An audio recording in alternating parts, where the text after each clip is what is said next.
Le complexe royal se situe sur la plus haute colline de Dédigné, d'où s'étend une vue sur la ville et la forêt de Košutnjak, le parc de Topčider et la montagne Avala, sur un terrain d'une superficie de 135 hectares, dans un parc à la végétation somptueuse. Le bâtiment le plus ancien est le palais royal, construit entre 1924 et 1929, la construction étant financée par le roi Alexandre Ier qui vivait avec la reine Marie et leur fils Pierre, père de l'héritier du trône Alexandre qui y vit aujourd'hui. Le Palais Blanc est une villa représentative à un étage de marbre blanc dans le style serbo-byzantin dont l'étude a été réalisée par l'architecte Živojin Nikolić et par l'académicien Nikolai Krasnov. La façade de marbre blanc provient de l'île adriatique de Brač, le même qui a servi à la construction de la Maison Blanche à Washington.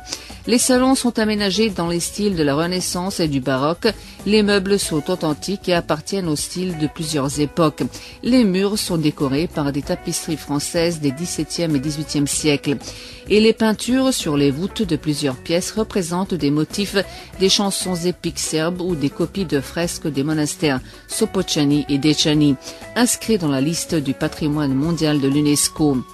Aussi bien dans le palais royal que dans le palais blanc se trouvent des tableaux d'une valeur exceptionnelle, peints par des maîtres serbes, vénitiens, flamands et français tels Poussin et Bruegel, mais aussi un grand nombre de sculptures d'artistes célèbres serbes tels Ivan Meštrović et Toma Rosandić.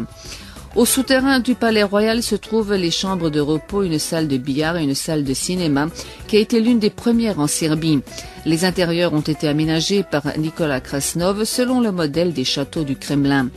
Ici se trouve également la sculpture du guerrier, unique œuvre de ce genre conservée, sculptée par la reine Marie, grand-mère de l'héritier du trône Alexandre Karađorđević, souveraine aimée du peuple mais aussi artiste talentueuse. Une colonnade de pierre relie le palais royal à la chapelle consacrée au saint apôtre André, le premier nommé, protecteur de cette famille, qui a été bâtie selon le modèle de l'église du roi de Studenica, qui date du XIIe siècle. 5 ans après s'être installé dans le palais royal, en 1934, le roi Alexandre a souhaité construire une résidence pour ses fils Pierre, Tomislav et André. Malheureusement, il n'a pas vécu pour voir la fin des travaux en 1937, car cette même année, il a été assassiné à Marseille. L'étude du Palais Blanc a été réalisée par l'architecte Aleksandar Đorđević et son premier habitant jusqu'à l'âge majeur du roi Pierre II a été le prince régent Pavle Karađorđević avec sa famille.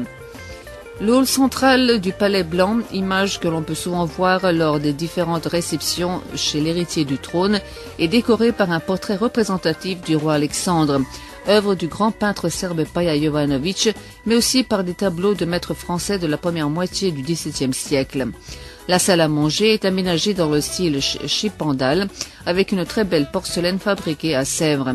Le petit et le grand salon pour les fêtes ont des meubles originaux dans le style Louis XV, avec des lustres de Venise.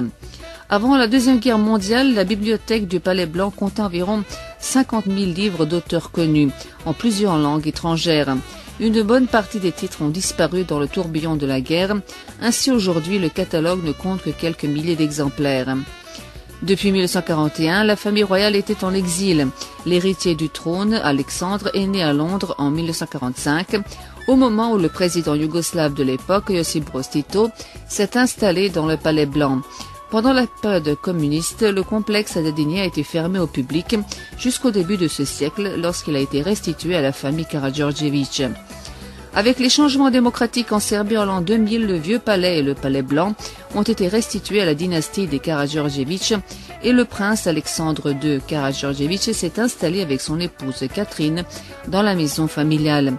Le palais est à présent de nouveau le lieu de rassemblement des personnalités éminentes du pays à l'occasion de nombreuses réceptions et surtout lors de manifestations de charité.